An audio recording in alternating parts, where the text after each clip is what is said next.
আজকে আমি দেখাবো আপনাদেরকে গরুর মাংসের কাটা মশলা। তো রান্নাটার নাম যেহেতু কাটা মশলা, তাই এখানে যা কিছু ব্যবহার হবে সব কিছুই কাটা। যেরকম আদা, রসুন, পেঁয়াজ সব কিছুই আমি মোটা করে কেটে নিয়েছি। তো এই রান্নাটা খেতে খুবই মজা, রুটি, পরোটা, ভাত যে কোনো কিছুর সাথে। তো চলেন রান্নাটা শুরু করে দিই। তো প্রথমে দেখতেই পাচ্ছেন আমি মাংস নিয়েছি। আমার এখানে মাংস প্রায় 1 কেজির মতন, এবং এখানে আমি 6টা বড় পেঁয়াজ একটু মোটা করে ঝুরি করে দিয়েছি। সেই সাথে 100 গ্রামের মতন আদা এবং একটি গোটা দেশি রসুন। ইন্ডিয়ান না, কিন্তু ইন্ডিয়ান হলে একটু বেশি পরিমাণ চলে আসবে, তখন টেস্টটা বা ফ্লেভারটা ভালো আসবে না। তো আমার মাংসে আদার ফ্লেভারটা বেশি ভালো লাগে। আর আমি এখানে ঝোলটা একটু ঠিক হওয়ার জন্য, ঝোল তো অত রাখবো না, একটু মাখো মাখো হওয়ার জন্য আমি এখানে 2টা পেঁয়াজ, 100 গ্রামের মতন আদা এবং একটি রসুন ব্লেন্ড করে নিয়েছি, এবং সেই সাথে দিয়ে দিয়েছি 1 কাপ পরিমাণ সরিষার তেল। আপনারা এখানে সয়াবিন তেলও ব্যবহার করতে পারেন, কিন্তু আমি এখানে সরিষার তেলটাই ব্যবহার করেছি, এবং 1 চামচের মতন গুঁড়ামরিচ দিয়েছি। এই রান্নায় কিন্তু কোনো হলুদ ব্যবহার করব না। এখানে আপনারা ভিনেগার ব্যবহার করতে পারেন, কিন্তু আমি এখানে লেবুর রস ব্যবহার করেছি, কারণ আমার বাসায় ভিনেগার ছিল না। আর এই রান্নাটা আপনি হাতে খুব সুন্দর করে মাখিয়ে তারপরে চুলাতে বসাবেন। প্রায় 10 মিনিটের মতন মাখিয়ে নিয়েছি। এবার আমি 5-6টা শুকনো মরিচ দিয়ে দিলাম। তো এই রান্নায় কিন্তু কোনো পানি ব্যবহার করব না। আপনারা চাইলে সামান্য পানি ব্যবহার করতে পারেন, কিন্তু আমি কোনো পানি ব্যবহার করছি না।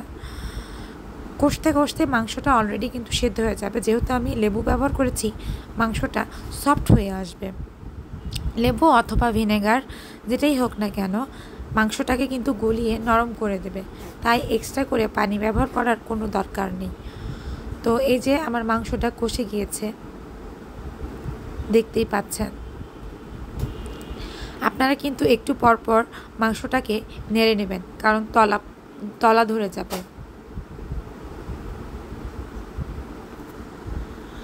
তো এখানে আমি আমার মাংসের যে বড় হাড়গুলো ছিল সেগুলোকে সামান্য লবণ আর একটু সামান্য তেল দিয়ে প্রেসার কুকারে বসিয়েছিলাম।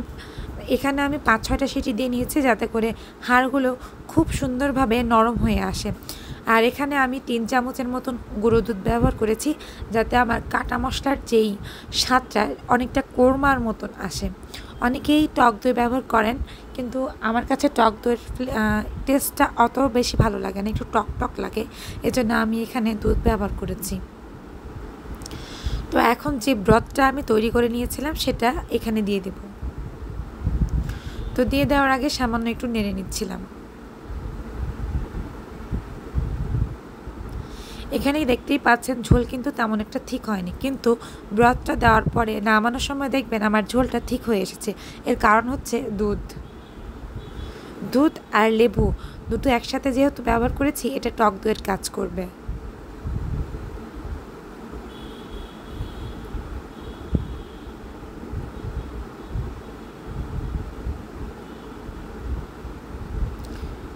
তো এখন আবারও দুধটা ব্যবহারের পরে একটু পরপরই নেড়েচেড়ে নেব, কারণ দুধটা দেওয়ার ফলে কিন্তু ঝোলটা ঠিক হয়ে আসবে, এবং যেহেতু আমি একটু মাখো মাখো রাখবো, তো তলা লেগে যাওয়ার পসিবিলিটিটা অনেক বেশি, তাই একটু পরপরই নেড়েচেড়ে নেবেন।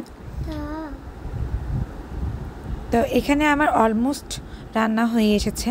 আমি চাচ্ছিলাম ঝোলটা আর একটু শুকিয়ে আসুক এবং তেলটা আর একটু উঠুক। তো এই যে আমার কাটা মশলা রেডি। আশা করছি আপনাদের রান্নাটা ভালো লেগেছে। আল্লাহ হাফেজ।